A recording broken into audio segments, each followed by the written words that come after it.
Hello everyone, we are going to be playing some Katawa Shoujo. This is your host, Toasty Man. Let's get started.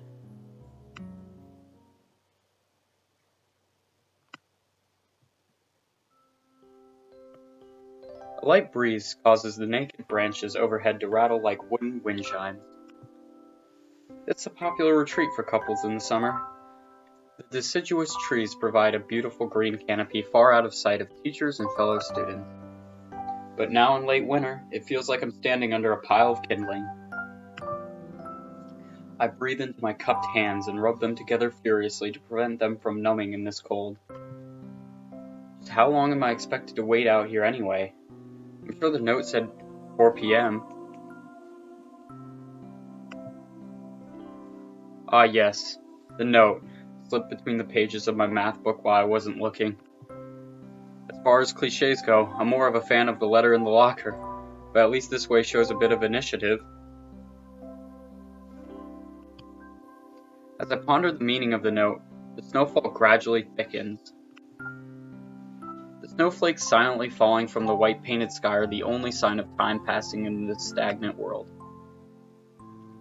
Their slow descent upon the frozen forest makes it seem like time is slowed to a crawl. The rustling of dry snow underfoot startles me, interrupting the quiet mood. Someone is approaching me from behind. Hizao, you came? A hesitating, barely audible question. However, I recognize the owner of that dainty voice instantly. I feel my heart skip a beat.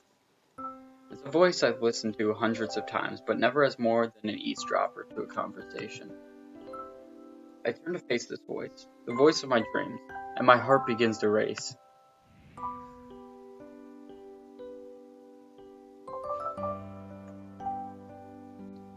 Iwanako? I got a note telling me to wait here. It was yours? Damn it. I spent all afternoon trying to come up with a good line, and that was the result? Pathetic. Yes. I asked a friend to give you that note. I'm glad you got it. A shy, joyous smile that makes me so tense I couldn't move a single muscle even if I tried.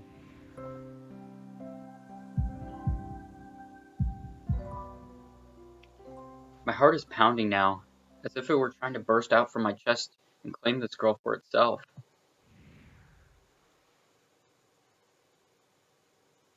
So, here we are, out in the cold. Once again the wind stirs up the branches. The Kanafa's noise is music to my ears. Iwanako flinches ever so softly against the gust of wind. As it passes, she rights herself, as if supported by some new confidence. Her eyes lock with mine, and she lazily twirls her long, dark hair around her finger. All the while, the anxious beating of my heart grows louder.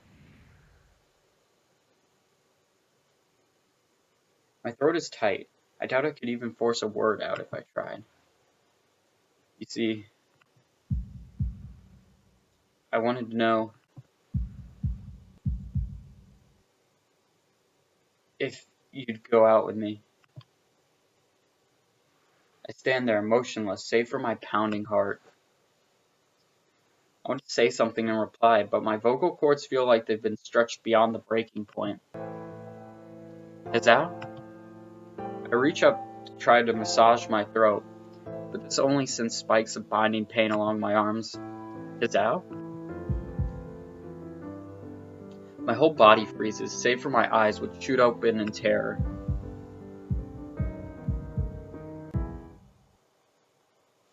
Hizao? The beating in my chest suddenly stops, and I grow weak at the knees. The world around me, the canopy of bare branches, the dull winter sky, Iwanako running towards me, all these fade to black. The last things I remember before slipping away are the sounds of Iwanako screaming for help and the incessant clatter of the branches above.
been 4 months since my heart attack. That whole time, I probably can count the times I've left the hospital room unsupervised on one hand. 4 months is a pretty long time when you're left alone with your thoughts, so I've had plenty of time to come to terms with my situation. Arrhythmia. A strange word, a foreign, alien one that you don't want to be in the same room with. A rare condition, it causes the heart to act erratically and occasionally beat way too fast. It can be fatal. Apparently, I've had it for a long time. They said it was a miracle that I was able to go on so long without anything happening. Is that really a miracle? I guess it was supposed to make me feel better, more appreciative of my life. It really didn't do anything to cheer me up. My parents, I think, were hit harder by the news than I was. They practically had 2 hemorrhages apiece. I'd already had a full day by then to digest everything. To them, it was all fresh. They were even willing to sell our house in order to pay for a cure. Of course there isn't a cure. Because of the late discovery of this condition, I've had to stay at the hospital to recuperate from the treatments. When I was first admitted, it felt as if I was missed. For about a week, my room in the ward was full of flowers, balloons, and cards. But the visitors soon dwindled, and all the get-well gifts began trickling down to nothing shortly after. I realized that the only reason I had gotten so many cards and flowers was because sending me their sympathy had been turned into a class project. Maybe some people were genuinely concerned, but I doubt it. Even in the beginning, I barely had visitors. By the end of the first month, only my parents came by on a regular basis. Iwanako was the last to stop visiting. After 6 weeks, I never saw her again. We never had that much to talk about when she visited anyway. We didn't touch the subject that was between us on that snowy day ever again. The hospital? It's not really a bad place. I'd like to live in. It's not really a place I'd like to live in. The doctors and nurses feel so impersonal and faceless. I guess it's because they are in a hurry and they have a million other patients waiting for them, but it makes me feel uncomfortable. For the first month or so, I asked the head cardiologist every time I saw him for a rough estimate of when I'd be able to leave. He never answered in a straightforward way, but told me to wait and see if the treatment and surgeries worked. So idly, I observed the scar that those surgeries had left on my chest slowly change its appearance over time, thinking of it some kind of omen. Still asked the head cardiologist about leaving, but my expectations are low enough now that I'm not disappointed anymore when I don't get a reply. The way he shuffles around the answer shows that there is at least some hope. At some point I stopped watching TV. I don't know why, I just did. Maybe it was the wrong kind of escapism for my situation. I started reading instead. There's a small library at the hospital. Although it was more like a storeroom for books, I began working my way through it, one small snack at a time. After consuming them, I'd go back for more. I found that I liked reading, and I think I even became a bit addicted. I started feeling naked without a book in my hand. But I loved the stories. That was what my life was like. The days became increasingly harder to distinguish from each other, differing only by the book I was reading and the weather outside.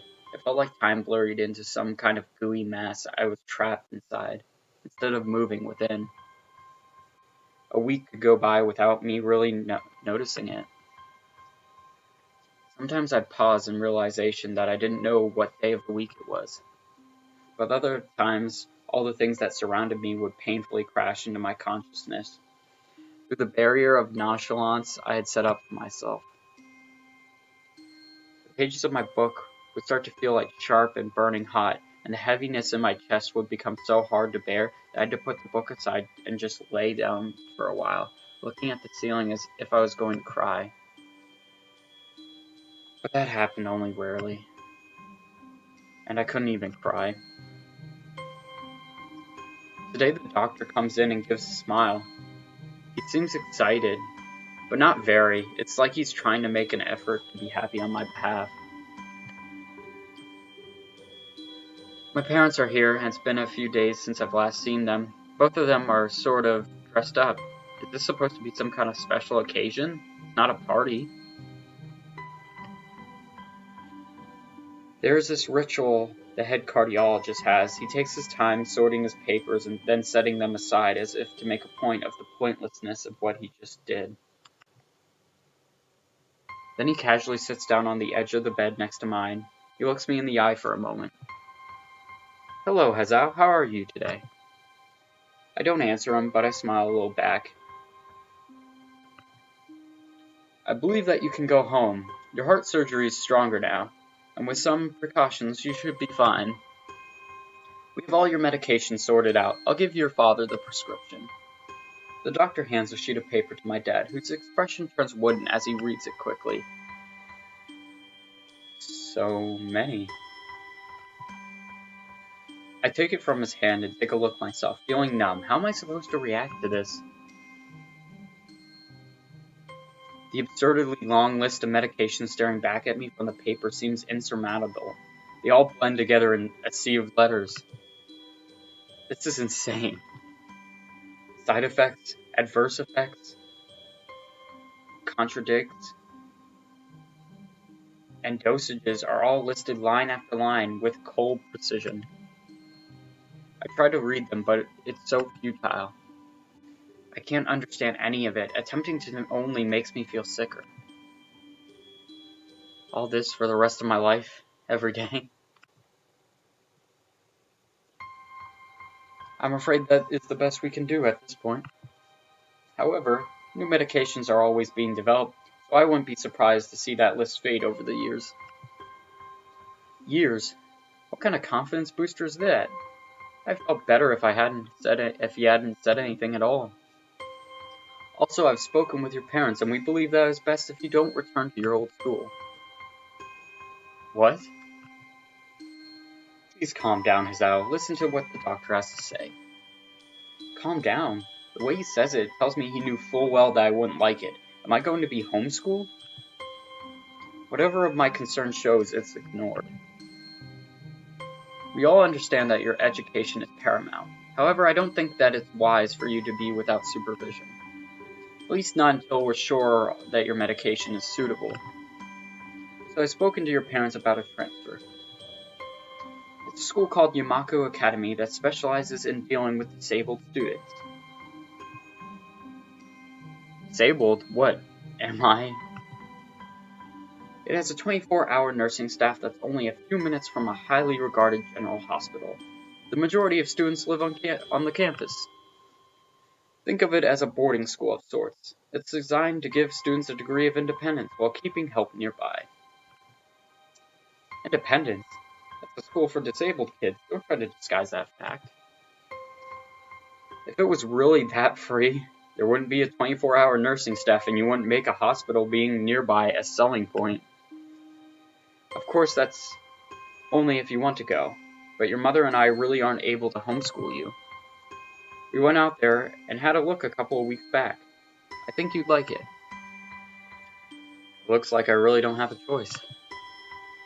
Compared to the other heart problems, people with your condition usually tend to live long lives. You'll need a job one day, and this is a good opportunity to continue your education. This isn't an opportunity. Don't call it an opportunity. Don't call it a goddamn opportunity. Well, you should be excited at the chance to go back to school. I remember you wanted to return to school. And while it's not the same one, a special school, that's an insult. That's what I want to say. It's a step down. It's not what you think. All the students there are pretty active in their own sort of way. It's geared towards students that can still get around and learn. Just need a little help in one way or another. Your father's right. And many of the graduates of the school have gone to do amazing things. A person doesn't have to be held back by their disability. One of my colleagues in another hospital is a graduate. I don't care. A person doesn't have to be held back by their disability. That's what disability is. I really hate that something so important was decided for me. What can I do about it? A normal life is out of the question now. It's funny, I'd always thought my life was actually kind of boring. Now I miss it. I went to protest. I went to blame this lack of reaction on shock or fatigue. I could easily yell, but something about how I can go back to school anyway, but no, I don't say anything. It's futile now. I look around the room feeling very tired of all this, the hospital, doctors, my condition, everything. I don't see anything that would make me feel any different. There really isn't a choice. I know this, but the thought of going to a disabled school, what are those even like? As much as I try to put a positive spin on this, it's very difficult. But let me try. A clean slate isn't a bad thing.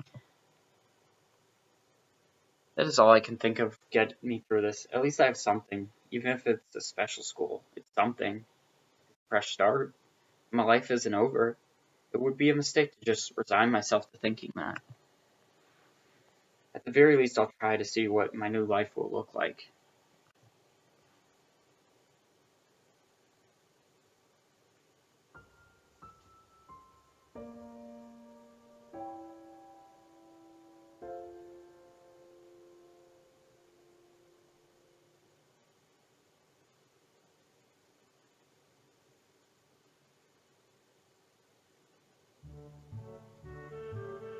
The gate looked far too pompous for what it was. In fact, gates in general seem to do that, but this one especially so. Red bricks, black wrought iron, and gray plaster assembled into a whole that didn't feel welcoming at all. I wonder if it looked like what a gate for a school should look like, but I couldn't really decide. Probably no. Of course I didn't want to get stuck on thinking that. The gate for too long, so I entered through it with a brisk pace that felt surprisingly good. Moving forward feels good. So I walk towards the main building of Yumako Academy with its brisk pace. I'm alone, as my parents are taking my stuff to my dorms. There's supposed to be someone waiting for me. The grounds are incredibly lush, filled with green. It doesn't feel like the kind of grounds a school would have, more like a park, with a clean walkway going past trees and the smell of fresh-cut grass and all the other park-like things.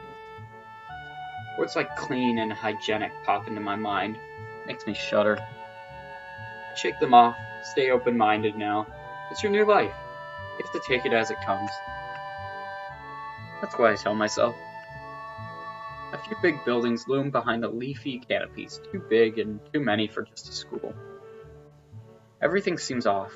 It's different from what I thought I knew about schools. It's an uncanny valley, even though I was told this is my new school. In the back of my head, it doesn't feel like one.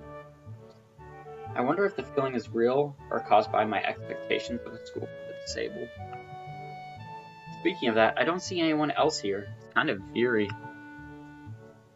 It makes me wish that there was someone here so I could anchor myself to something tangible instead of having this feeling that I stepped into another dimension.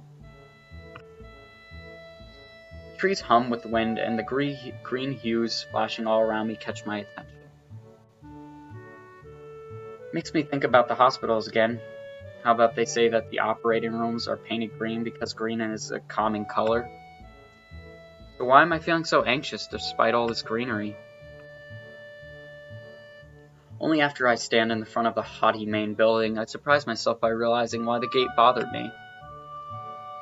It was the last chance I had to turn back, even if I had no life I could return to. Still, after entering, there was absolutely no way I could go back anymore. Feeling nervous with this realization set in my head, I opened the front door. A tall man with bad posture noticed